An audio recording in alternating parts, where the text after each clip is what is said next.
you see an app coming up, you're being fictionally, but actually, fictionally, Observe. but actually sold online in an app.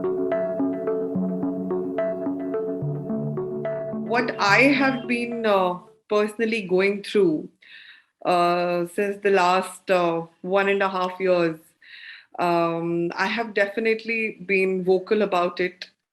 I have refused to normalize what has happened with me and what continues to happen every day with me. First, Sulli deals happened, and then Bulli happened. I was really glad to see women outraging the way they were.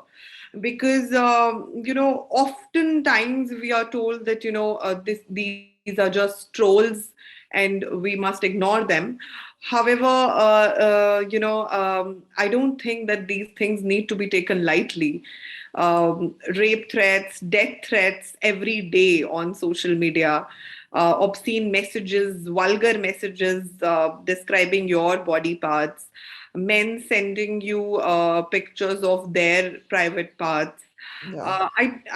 I feel that it does not. It is not in isolation. It is not just an overtly online act. It is. It is an. It is a proper propaganda which is built and manufactured to normalize such things, so that going beyond this is also possible. I feel that this is an alarmist situation where all kinds of, I mean, anything that you can think of, obscenity that you can think of doing with a woman is out there. And Hmm. I believe that any small uh, thing which somebody tells you to ignore is something you pick it up, you be stubborn about it, and you refuse to keep quiet about it. How the narrativization of Muslim women in the state project has changed. It's always, I mean, it's always been negative, but how it has changed from, making, from labeling us as victims of our own identity and of our own religion, to actually criminalizing us, so that all of these crimes, they don't just remain online, because you try to create that propaganda atmosphere, and we are not learning from history. We see that how the state propaganda, hate was manufactured, and the Muslim man, he was shown as being barbaric, he was shown as somebody who is who exploits the women in the house, and all of those things about polygamy, about cousin marriages. It was weaponized to show that how the Muslim man is barbaric, and to demonize him. And what was the result, what was the consequence of it? We saw an alarming increase in the number of lynchings that started happening.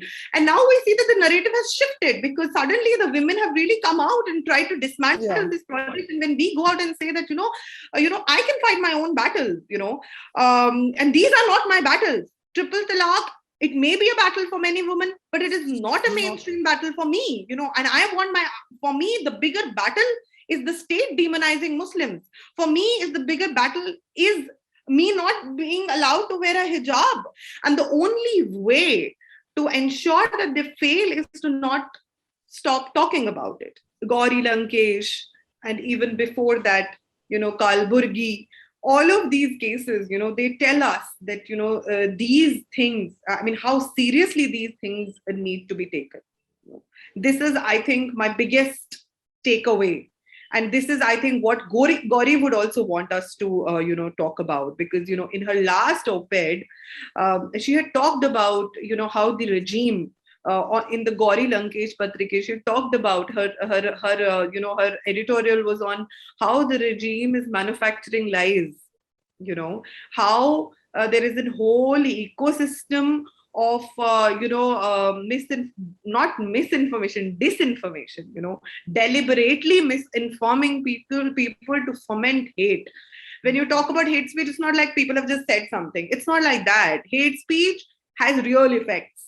Hate speech is speech that can lead to real time consequences on ground, which we have seen throughout, which we've seen with Rwanda radio, which we have seen in the Nazi Germany, and all of these things. I think history should tell us and is telling us. History is shouting, but we refuse to hear on some levels. I have felt that, because as much attention as needs to be paid to this disinformation, the pandemic of disinformation, especially that India has been fighting since years now, since I think 2014 elections, we have not paid much attention to it, and we need to do more with respect to that.